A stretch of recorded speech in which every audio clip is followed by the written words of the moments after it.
جی اس پہ مکمل رہائی کے لیے بھی ہماری پٹیشن جو ہے وہ یہاں پہ چل رہی ہے. پہلی بات. دوسری بات یہ ہے کہ دیکھیں میرے پاس ایک آرڈر ہے عدالت کا آلریڈی کہ ہر ہفتے میں مجھے ایک ملاقات ان کے ساتھ کرنی چاہیے, کیونکہ میں ایک صوبے کا وزیر اعلیٰ ہوں, میرا ایک بڑا سینسٹیو صوبہ ہے, اور مینڈیٹ چوری کرنے کے باوجود ان لوگوں نے اپنا مینڈیٹ چوری نہیں ہونے دیا. اب اس پہ میری عمران خان کے ساتھ جو ہے ملاقات, اس پہ مشاورت, ابھی پھر ہمارا بجٹ ابھی آنے والا ہے, 100 بلین کا بجٹ ہوتا ہے, اس میں وہ میرا لیڈر ہے, اس پارٹی کا وہ ہیڈ ہے, اس کا ایک ویژن جو ہے وہ ضروری ہے کہ اس کے اندر اس کا انپٹ آئے. لیکن اگر مجھے ملاقات ہی نہیں چھوڑیں گے اپنے لیڈر کے ساتھ تو میں ان کے ویژن کو اس طریقے سے امپلیمنٹ تو نہیں کر سکتا.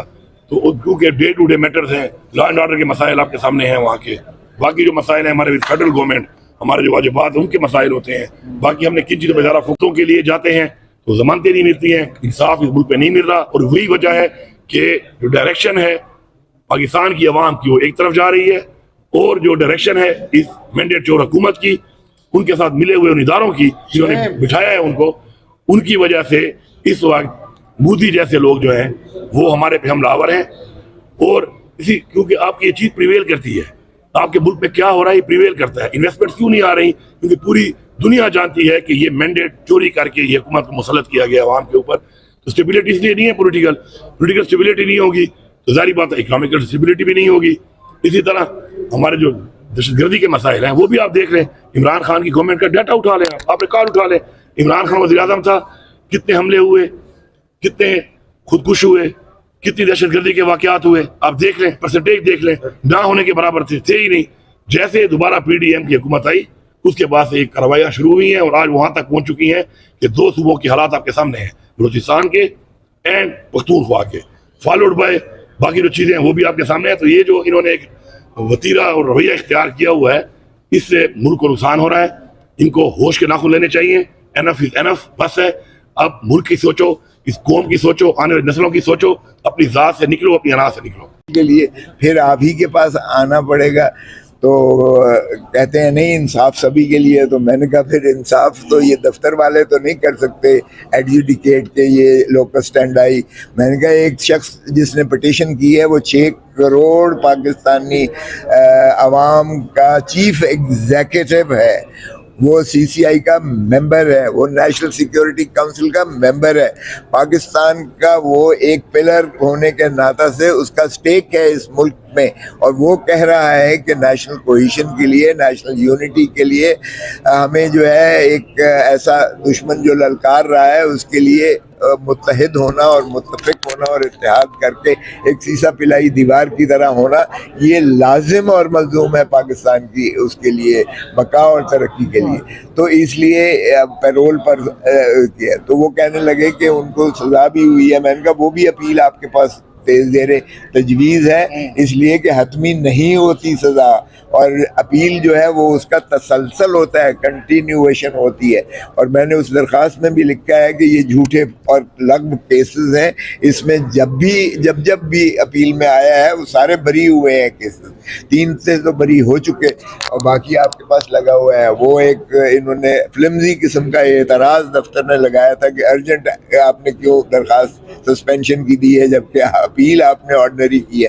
تو میں نے کہا وہ آبجیکشن بھی آپ نے اوور رول کیا تھا, اس لیے چونکہ آپ ہی کے پاس زیر التوا ہے, تجویز ہے اپیل, آپ ہی مجاز ہیں پروبیشن پر. ان کا یہ اعتراض بھی تھا کہ دفتر نے جو اعتراض کیا کہ جی پٹیشنر خود کیوں نہیں آیا پریزنر, تو اس میں بھی ہم نے نظیر دی نہیں کی عدالت کی ان کے سابق پیش رو کی, جس نے کہا کہ کوئی دوست, کوئی رشتہ دار, کوئی بھی کر سکتا ہے نالش کسی پریزنر کے بارے میں. اور پھر ہمیں کہا جی ہمیں تو وہ ملاقات نہیں کرنے دے رہے, خود چیف منسٹر صاحب کو ملاقات نہیں کرنے دی ہے, تو اس لیے ہم ان کی جانب سے کیسے کر سکتے تھے. ظاہر ہے کہ ایک ایسی جو ہے ایمرجنسی کی سچویشن ہے جو ابھی بھی تسلسل سے بارش جاری ہو ساری ہے. رات بھی جو ہے ایک ڈرون گرا ہے لاہور ایئرپورٹ کے قریب, اور پھر ناظم اعلیٰ کو ہندوستان کے پرسونا نان گریٹا ڈکلیئر کر کے پاکستان نے جو ہے اسے ہندوستان سے نکل جانے کا جو ہے حکم دیا ہے. تو اس کی ظاہر ہے ریئیکشن کے طور پر مودی اس وقت جو ہے وہ ایک زخمی جانور کی طرح جو ہے, اور زخمی جانور آپ کو پتہ ہے جب بھی جو ہے وہ کرتا ہے, تو اس لیے ہمیں مستعدی کی اور بھی زیادہ ضرورت ہے, اور مستعدی تبھی ہو سکتی ہے جب عمران خان کو مخلصی دی جائے پیرول پر. جب تک ان کے کیسز عدالت سے بری نہیں ہو جاتے تب تک انہیں پیرول پر رہا کیا جائے تاکہ وہ اپنا مؤثر کردار اس قوم کو متحد کرنے میں، مادر وطن کو جو ہے ایک یلغار، ایک جو ہے ایک ایسے دشمن، موذی دشمن کے ہاتھوں سے محفوظ رکھنے کے لیے ان کا کردار بہت ضروری ہے قوم کے لیے اور ملک کے لیے. سو میں نے کہا کہ یہ نیشنل انٹرسٹ میں یہ جو چیف منسٹر خیبر پختونخوا نے پٹیشن کی ہے اس میں قومی مفاد شامل اور شریک ہے، کوئی ذاتی مفاد نہیں. گنڈاپور صاحب بہت سے لوگ اس پر تنقید بھی کر رہے ہیں with in P T I کہ بھئی یہ پیرول پر رہائی نہیں ہونی چاہیے تھی، مکمل رہائی ہونی چاہیے تھی. اس پر کیا کہنا ہے؟ دیکھیے جی، اس پہ مکمل رہائی کے لیے بھی ہماری پٹیشن جو ہے وہ یہاں پہ چل رہی ہے. پہلی بات. دوسری بات یہ ہے کہ دیکھیں میرے پاس ایک آرڈر ہے عدالت کا آلریڈی کہ ہر ہفتے میں مجھے ایک ملاقات ان کے ساتھ کرنی چاہیے، کیونکہ میں ایک صوبے کا وزیر اعلیٰ ہوں اور میرا ایک بڑا سینسٹیو صوبہ ہے، اور مینڈیٹ چوری کرنے کے باوجود ان لوگوں نے اپنا مینڈیٹ چوری نہیں ہونے دیا. اب اس پہ میری عمران خان کے ساتھ جو ہے ملاقات، اس پہ مشاورت، ابھی پھر ہمارا بجٹ ابھی آنے والا ہے، 100 بلین کا بجٹ ہوتا ہے، اس میں وہ میرا لیڈر ہے، اس پارٹی کا وہ ہیڈ ہے، اس کا ایک ویژن جو ہے وہ ضروری ہے کہ اس کے اندر اس کا انپٹ آئے.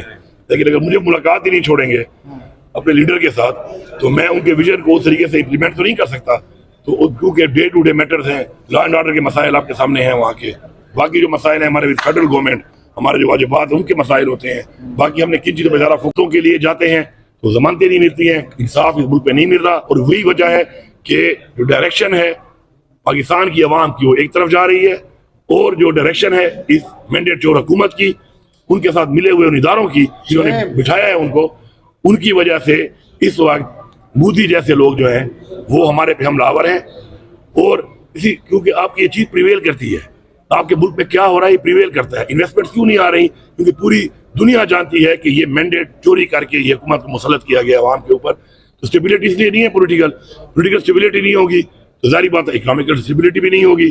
اسی طرح ہمارے جو دہشت گردی کے مسائل ہیں وہ بھی آپ دیکھ رہے ہیں. عمران خان کی گورنمنٹ کا ڈیٹا اٹھا لیں، آپ ریکارڈ اٹھا لیں. عمران خان وزیر اعظم تھا، کتنے حملے ہوئے، کتنے خودکش ہوئے، کتنی دہشت گردی کے واقعات ہوئے، آپ دیکھ لیں، پرسنٹیج دیکھ لیں، نہ ہونے کے برابر تھے ہی نہیں.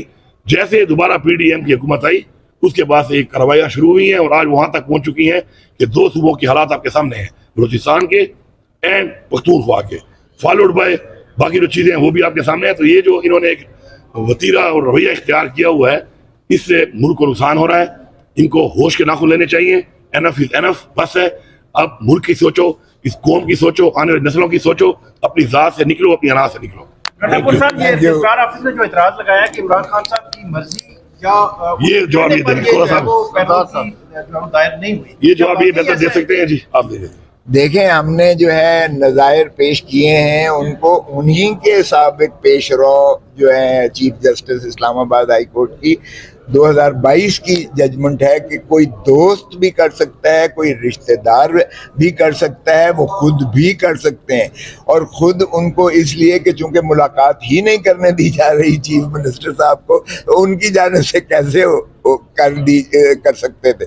سو وہ نظائر موجود ہیں. پھر میں نے مثال دی کہ آرٹیکل 45 میں صدر پاکستان کسی سے پوچھ کے ریمٹ نہیں کرتا پریزنر سے، اور اسی طرح جب حب سے بھیجا ہوتی ہے کی درخواست دیتے ہیں تو کوئی رشتہ دار، کوئی عزیز، کوئی دوست جو ہے دیتا ہے اس کی بجائے. تو کہنے لگے کہ یہ تو حب سے بھیجا نہیں ہے. میں نے کہا حب سے بھیجا کی مانند ہی ہو گئی، جب ملاقات نہیں کرنے دی جا رہی تو تب وہ حب سے بھیجا ہی ہو جاتی ہے. وہ نظائر ہم نے دیے، اور میں نے کہا یہ نظائر آپ پر بائنڈنگ ہے، تو اگر آپ نے ان سے اختلاف بھی کرنا ہو تو بھی لارجر بینچ اس کو سماعت کر سکتا ہے، آپ نہیں کر سکتے. اور پھر دوسری بات یہ ہے کہ دفتر کو تو یہ ویسے ہی کوئی اختیار نہیں ہے. یہ جوڈیشل سائٹ پر، ایگزیکٹو سائٹ پر اس کی ڈٹرمنیشن نہیں ہو سکتی کہ لوکس اسٹینڈائی ہے یا نہیں. یہ لوکس اسٹینڈائی کی بات تھی. میں نے کہا جی ایک چیف منسٹر ایک صوبے کا 6 کروڑ لوگوں کا نمائندہ، جو خود سی سی آئی کا ممبر ہے، جو خود نیشنل سیکیورٹی کونسل کا ممبر ہے، جو پاکستان کی جو ہے وحدانیت کا جو ہے علمبردار بھی ہے، وہ کہہ رہا ہے کہ عمران خان کی مخلصی ایک قومی جو ہے یگانگت کے لیے لازم اور ملزوم ہے. تو ایسے میں آپ لوکس ٹینڈائیا وہ اس کا اعتراض کو جو ہے درخور اعتنا کر کے میرٹ پر سنیے گا, اور میرٹ اسی چیز کا متقاضی ہے کہ نہ صرف ان کی جان کو خطرہ ہو سکتا ہے, کیونکہ مودی کو اگر کھٹکتا ہے تو صرف عمران خان کھٹکتا ہے, اس لیے کہ عمران خان پاکستان کے عوام کی دلوں کی دھڑکن ہی نہیں ہے. عمران خان ایک ایسا بین الاقوامی قائد ہے, اسٹیٹس مین ہے, سیاستدان صرف نہیں ہے, اسٹیٹس مین ہے, جو مسلم امہ پر بھی بہت زیادہ قداور شخصیت کی حیثیت سے مانا جاتا ہے اور جانا جاتا ہے, اور وہ مسلم امہ کو بھی اکٹھا کر سکتا ہے. تو یہ نہ صرف مفاد پاکستان میں, یہ مفاد مسلم پوری دنیا کے مسلمان امہ کی جو ہے یہ کرتا ہے, اور مودی کو ظاہر ہے یہ کھٹکے گا. اس لیے تو ہمیں نہ صرف یہ کہ ان کی زندگی کا جو ہے ہم سے متمنی ہے ہماری عوام جو ہے کہ ان کو سیکیور کیا جائے, بلکہ قومی اتحاد اور یگانگت بھی پاکستان کے دفاع اور پاکستان کو آگے لے جا سکتی ہے. تو اس لیے وہ اعتراض ان کا بالکل غلط ہے.